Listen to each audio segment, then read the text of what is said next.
some real Faulkner scholars coming along in the future someday saying, we got two ripe ones, a Yankee born and raised in South Detroit, and a man says he's from East Tejas.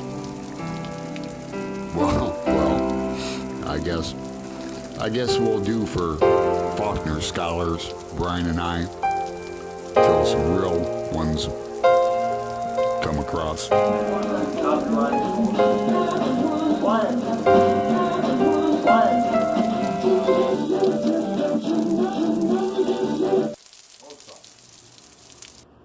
Before I get to Tilly,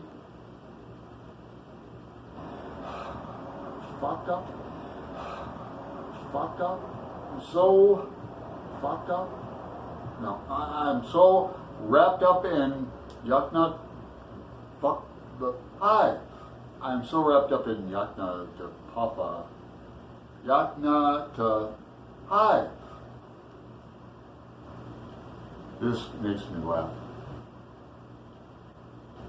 I imagine Brian reading this and okay. Then commenting, and then he goes back and reads it again, and he goes like, wow.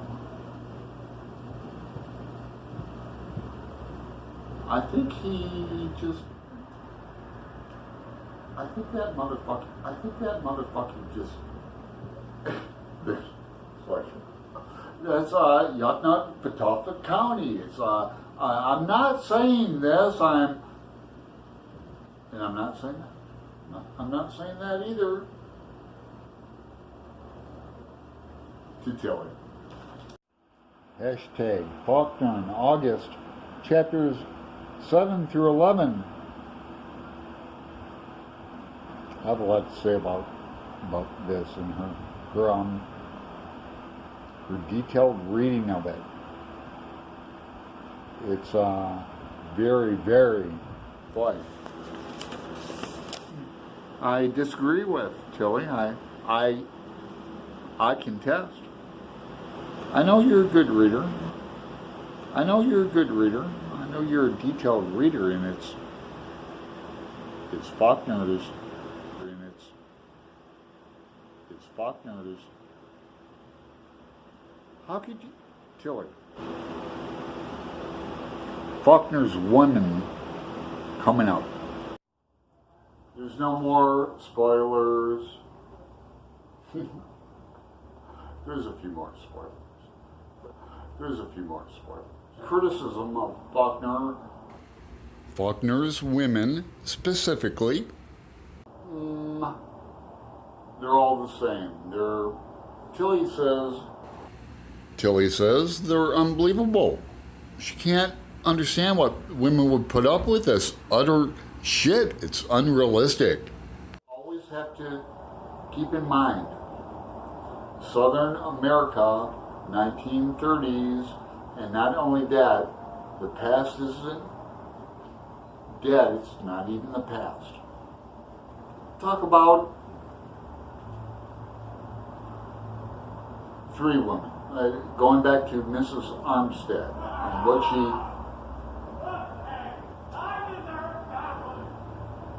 all these comedians out of work and you're trying to be funny.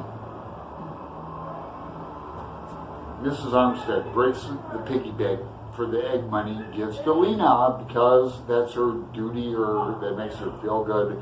Nobody does nothing for nothing without a reward. She doesn't see Lena off because she doesn't respect Lena, but she'll give her egg money. Fine. Okay. Now you're talking about Mrs. McEachern. You're saying that spot on, Tilly. McEachern. To each his own. She's one of the same ilk as Mrs. Hines, Doc Hines' wife. They try to save their husbands. Keechern is, you talk about religion. Let me just try to go. How can you, okay, we have Mr. McEachern who is off the chart you're so English, Tilly. You're so polite. You're so kind. And what do you say? He's Oh, Tilly says they're unacceptable adoptive parents, that McEachern treats his wife disrespectfully. Come off at page 165, where he's got her. He was not listening to it. Kneel down. Kneel down. Kneel down, woman. Ask grace and pardon of God, not of me. Now, how reminiscent of that is to Joanne. I ask it not of me, JC. It's not of me I ask you to kneel down. I don't ask, oh my God, Till. And just look at that passage. There's no hyperbole. Faulkner doesn't use any exclamation points. It's a kneel down, period. Kneel down, period. Kneel down, woman. Oh my God. Non serviam.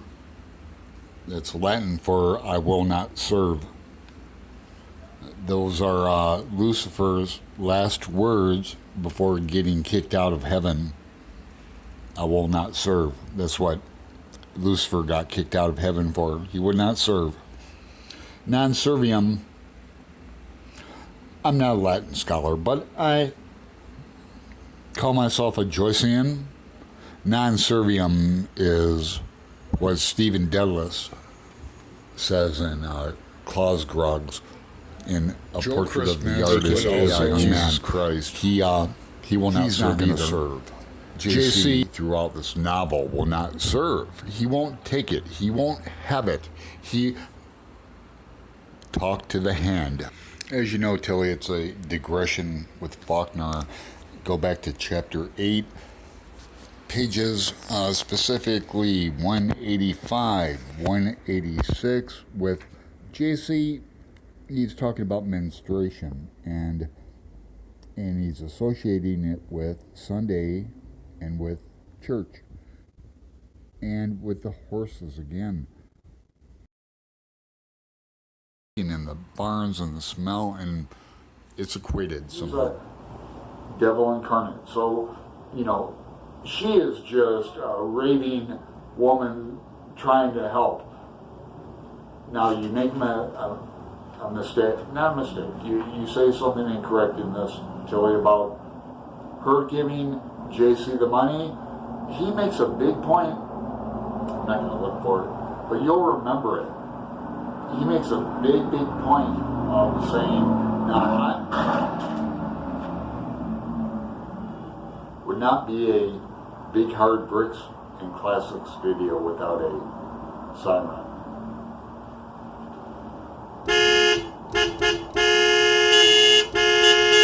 I know that was a motorcycle. It was a Harley.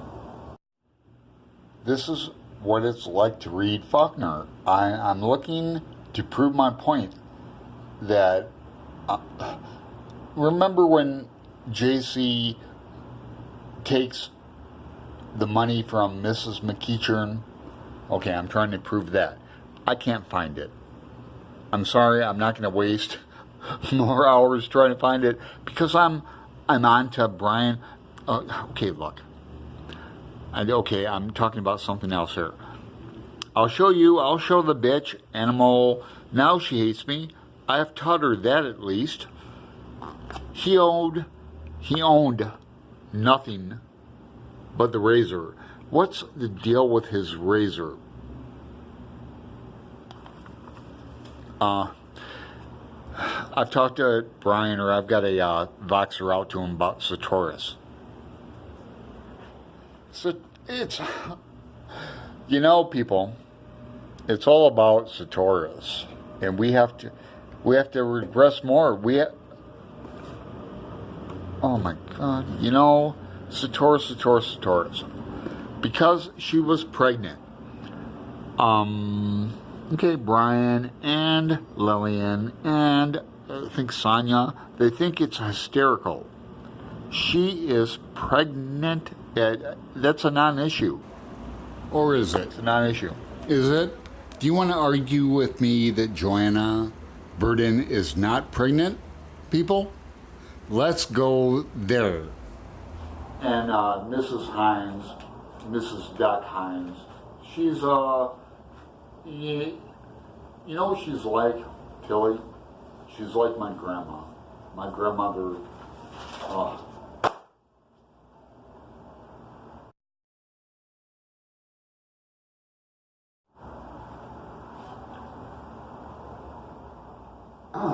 first off, Joanna Burden is a Yankee. She is, she's definitely white, so don't search for that information. She's totally white. That's a abolitionist from her father. No comment about Nathan. No comment about Nathaniel. Nothing. Okay. All right. He goes off with, oh man, we haven't even got the history really of Hightower, Gail Hightower and Iron Bunch's relationship. So she's a Yankee, she's a foreigner, she's an outsider, she's the food that Joe Christmas eats. It's not from Joanna, it's from the Negroes. You know, I mentioned that he eats collard greens and spinach, and Joanna's not a cook.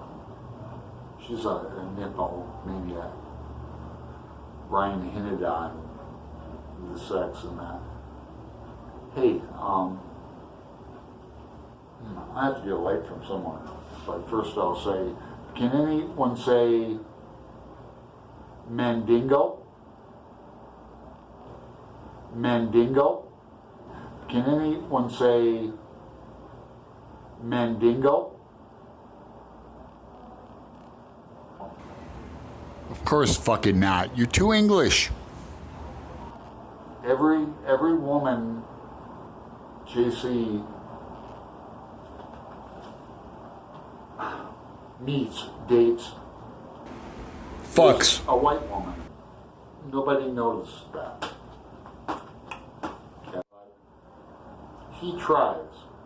He effing tries, man. Well, I'll never get over why he doesn't pass or all the black stuff. Cat's out of the bag. I don't get it. I don't get it. I don't get it. That's a fault in fucking Faulkner. I don't, you know, his main character, I don't get it. What's the motivation? To get your cut off? What's, oh, and now this. Males, I know I do, compared to females, we get into I'm talking about an action. Men, I know I do, we make a commitment toward something. We say we're committed to it, we're going to do it. We might know it's wrong. In the middle of it, we might know it's wrong. We know we should stop. We're committed. We do it. We do it any effing way. We do it anyway.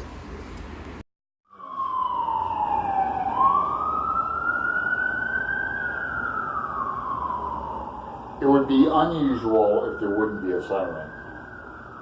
I love this fucking city.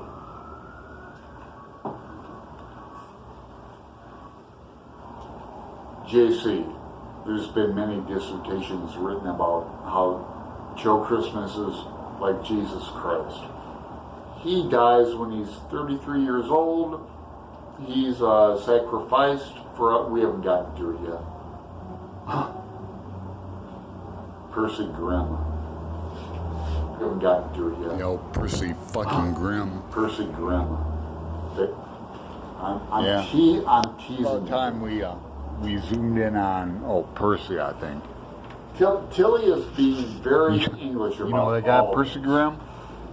Yeah, you know Percy Grimm. JC's affair with Joanna. An affair, my God.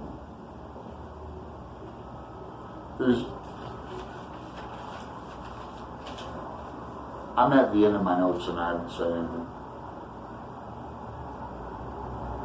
What is it? Tilly is being very English about all of this. JC's affair with Joanna. An affair, my God.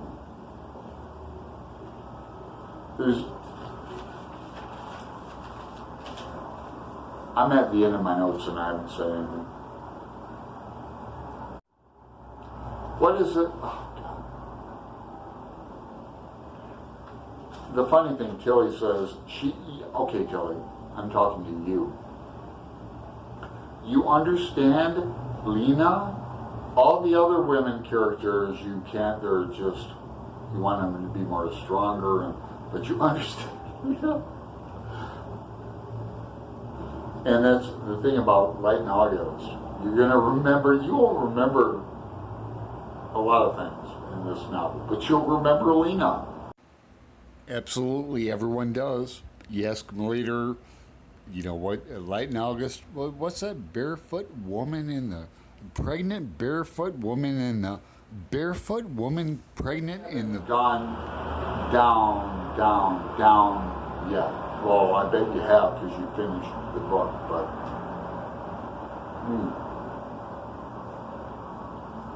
Faulkner's women. What can they do? They try. They try their damnedest. What more can they do?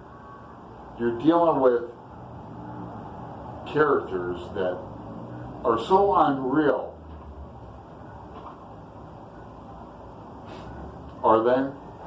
Are they not? There's a senator in, I think it's South Carolina, religious fanatics that will die out soon, not soon enough, in our country. Mike fucking Pence. It's our MFN Brian, vice Brian. president. I mean, I can't even believe it I went to the myself. bookstore again and picked up some more Faulkner. I was looking for Joyce. No mentions yet from me nor you of Sartoris in Light and August. You know, it's Yakima County and it's all this guy. That's another video and that's another. Brian, Oh my God. Brian, help me. I need your help, Brian. I'll leave you with this. Yes, again. I'm very excited about this. Hashtag Faulkner in August is going to continue. The third annual is going to be next year, and we're going to do The Sound and the Fury. And The acronym is going to be if I have my way, we'll do TSATF. Epsilon. I like it. The same TSATF. It's like because Epsilon WTF. is the sequel to The ATF. Sound and the Fury. The Sound and the Free. In my mind. TSATF. And others How times as well. The Sound and the Fury. We're not even done with Light in August yet, and now you're on top. We've got a few more videos for me coming up. Oh, if this has captured you, I just can't get over Yes. my man. Yaknut, Oh man, Tapapa, Yaknut, Tapapa County I just can't. has captured you. I encourage you. Peace, love, respect. Ta-ta. We'll get there. We'll get there. It's concentric circles.